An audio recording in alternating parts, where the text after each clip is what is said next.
when I spend more time in nature, it humbles me and it allows me to reflect better on what's going on in my life or in the world.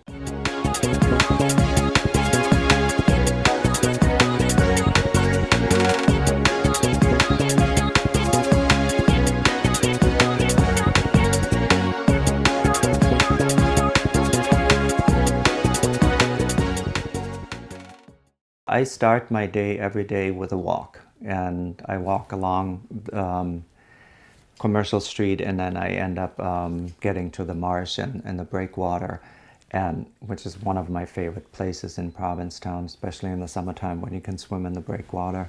I love swimming. It just, again, it prepares me for the day. What I'm trying to achieve in my work is using acrylic as if it was oil. And what I mean by that certain sections of a painting are not directly painted, they are indirectly painted.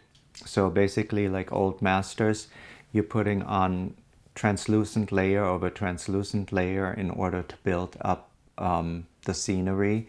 I'm not saying that my entire paintings are done that way, but especially the water, for example, is done that way. So very often the waves and the crests are painted in white, but then they are actually colorized with a translucent layer that I can only achieve in acrylic by using medium or using the open paint by Golden, which is essentially very similar to oil paint, where you use a lot of linseed oil, and that's how you achieve like a glazing layer, for example.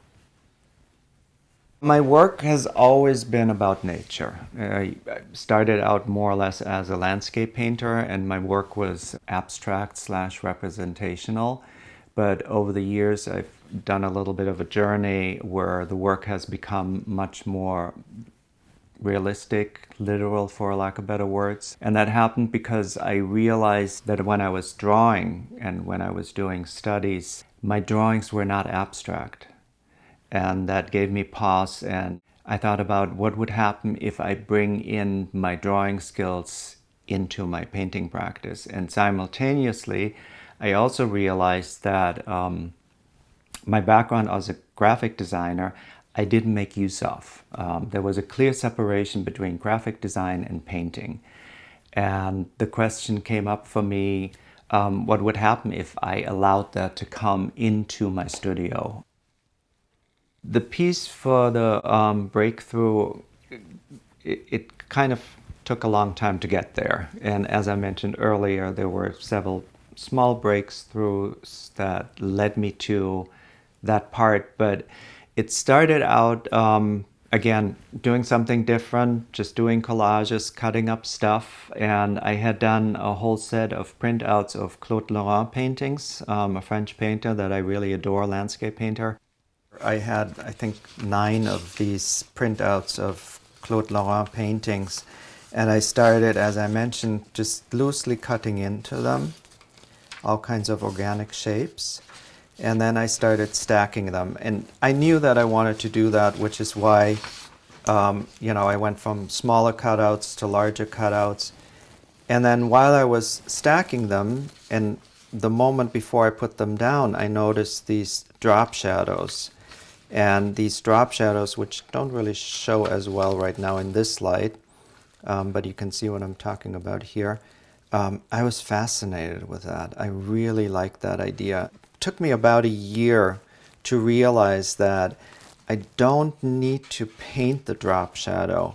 I can actually create the drop shadow exactly the same way as I did with a paper if I use wooden panels instead of canvas. There's always space in between that I get that drop shadow that changes depending on where the light comes from.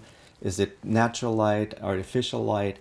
And the idea of the shadow changing the artwork depending on the time of the day, I find fascinating, because it also, for me, represents the impermanence that is often depicted in the paintings. My paintings have to do with the idea that everything changes, nothing stays the same. So impermanence in general is a big theme in my work, and that drop shadow kind of feeds into that idea. Now, and I haven't always worked that way, but now I do sketches in Photoshop before I even go in the studio. So the work is digital collage, starts out as a digital collage, and it's either found material. It can be painters by, Dutch still life painters. It can be images of landscape painters, French landscape painters, but I'm also using a lot of my own photography that I take while I'm on my walks here in town, but also while I travel. So it's always something that is meaningful to me, that is personal, and I collage them in Photoshop, and even with the cutout shapes, I try to get them almost like a blueprint for my paintings. However, once I'm in the studio, I kind of let go of that. And the cutout shapes sometimes are based on a little doodle that I make on a paper, and then I import them into Photoshop. Sometimes I just use the actual panel after I gessoed it and just draw very loosely, sometimes even with my left hand, onto the panel. So I use different approaches because I think one thing I want to avoid for sure is that it doesn't become a shtick. It doesn't become kind of like a gimmick that, or a formula that I rely on. So I think it's important to change things up.